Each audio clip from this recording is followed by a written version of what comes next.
winner is a loser who goes on.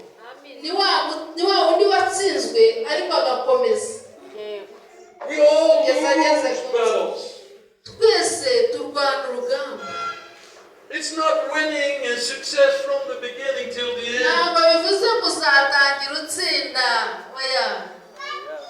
It's not, oh, it's easy. You will lose battles, but the winner will say, I try again.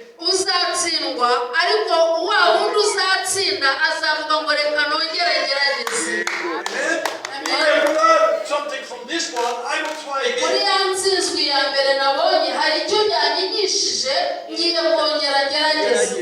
And again and again and again.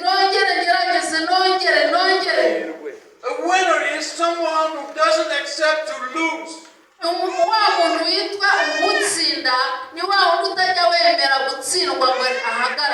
And goes for the next victory.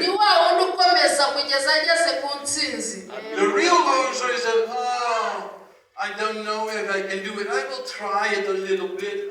Doesn't work.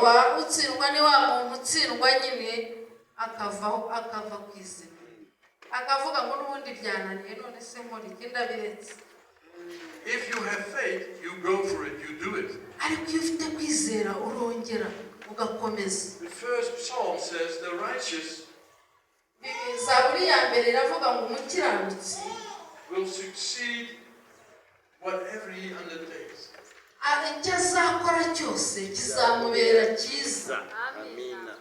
Undertaking something is not trying something.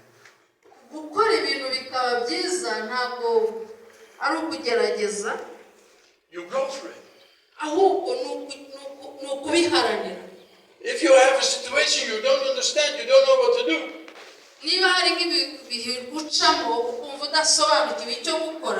you find wisdom, you find intelligence, you find someone to counsel.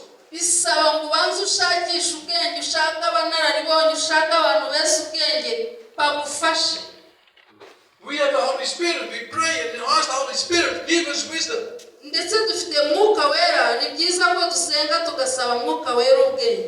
And sometimes the Holy Spirit gives you wisdom by saying, go see her.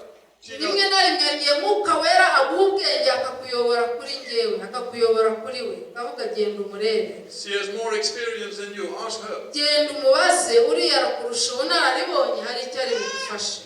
But you get everything you need to succeed.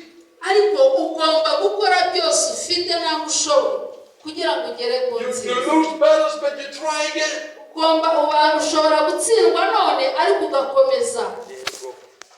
That's his undertaking. Yeah, undertake things together with God.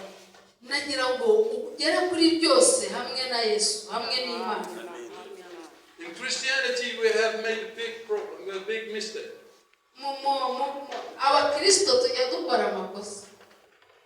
We have made Christianity for the church.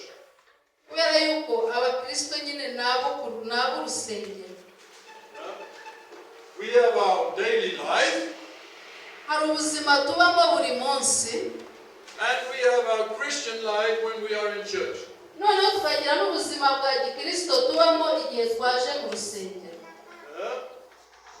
When we do business, we try to get what we can get.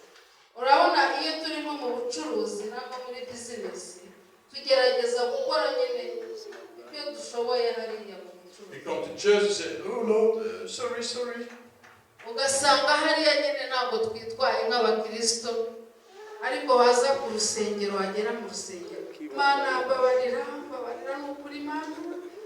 Live your daily life with Jesus.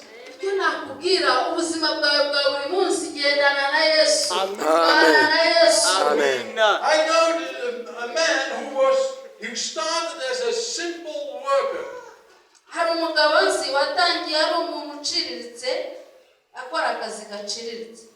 It was a factory where they make tissues for garage, for dirty work, to clean oil and dirty stuff.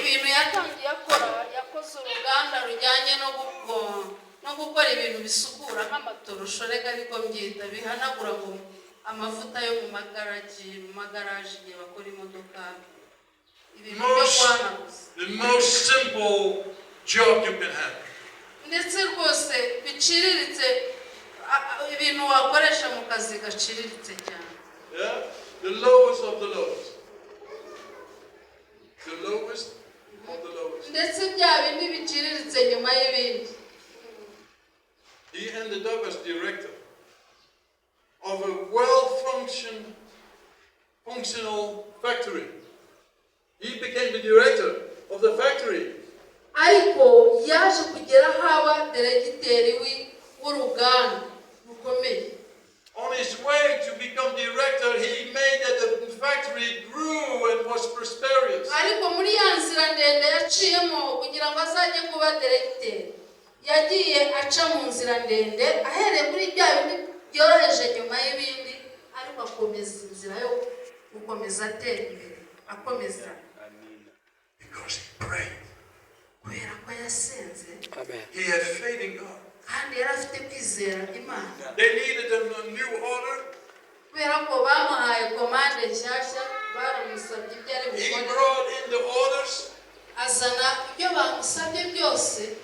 There were much bigger international companies who wanted the order also, but he got it. Zari inganda nini zikomeye cyane, bamutuma ibikoresho abizanira ku gihe, kandi ibyo bamusabye byose arabizana atabuzeho n'akamwe.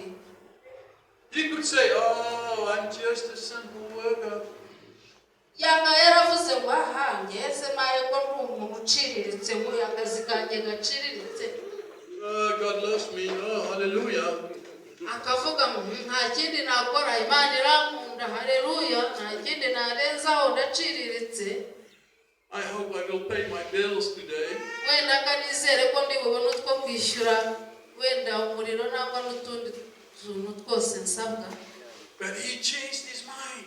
Oya, ntabwo ari uko yari ameze, yahinduye imitekerereze. I'm a child of the Father who is in heaven. Aravuga ngo ndi umwana w'Imana iri mu ijuru ishobora byose. I have his nature. Mfite kamere y'ubumana muri njye. Listen well, the Father of Jesus is my Father. Nagira ngo ubyumve neza, ise wa Yesu ni papa wanjye. The Father in heaven, the Father of Jesus in Data heaven. wa twese uri mu ijuru, ise wa Yesu ni papa wawe. It's your Father. Ni papa wawe nawe. Oh, I'm from a poor family. No.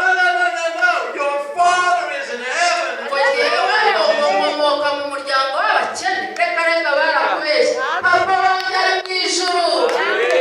You have faith, you have the potential, but now you have to change your mind and say, yes, I can do it. Rero icyo bigusaba ni uguhindura imitekerereze no kwizera, ukavuga ngo nabikora. I don't listen to what the others tell me, I will listen to God. Numve ibyo abandi bakuvugaho n'ibyo bakubwira, ahubwo ukumva iby'Imana ikubwira. Even if your own parents say you are not able, Ndetse niyo baba ari ababyeyi bawe bakavuga ngo ntabwo wabishobora, my Father in heaven says, uzabwira ngo data wo mu ijuru arashoboye, nanjye nzabikora. oh, it doesn't work immediately. Hari igihe bidahita bikoreka ako So you kanya. have to wait 7 years. Ibaza umuntu wagombye gutegereza imyaka 7. Go on, confessing. Komeza yatura, nziga, nzabikora, nzajya ku ishuri, imyaka 7 wicaye uri umukobwa. Promises of God are yes and amen. Ariko amasezerano y'Imana ni yego n'amen. Amen. So this is important, people, Ibi ni ingenzi bene data, that we see what we have in the spiritual. kubera yuko tugomba kwakira ibyo ngibyo dufite mu buryo bw'umwuka. And we take it and we bring it back to the earth. Noneho bya bindi dufite mu kwizera mu buryo bw'umwuka tukabikurura, tukabizana hano mu isi, tukabishyira mu bikorwa. Your will, Father, your will. Ukavuga ngo Mana, ibyo ushaka, ubushake bwawe As in heaven, uko biri mu ijuru, also on earth. reka bibe no mu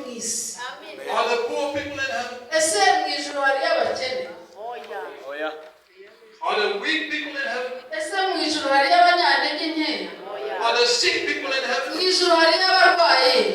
Are there bound people in heaven? ese hariyo imbohe mu ijuru? Are there slaves in heaven? mu ijuru hariyo abacakara?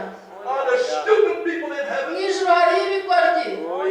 As in heaven, also on earth. uko biri mu ijuru bibeho no mu isi. kibe na hano mu gihugu cy'u Rwanda hose. aha ngaha none aha mu rusengero ahantu hose bibeho. nteye intambwe ya mbere. Many steps to go, but I start with the first iyo step. mpamvu hari intambwe nyinshi ngomba gutera ariko iya mbere reka gitere. And as soon as you make a step, the devil comes, oh, don't worry, it will not work. ariko iyo satani abonye hari intambwe ya mbere uteye araza akakwegera.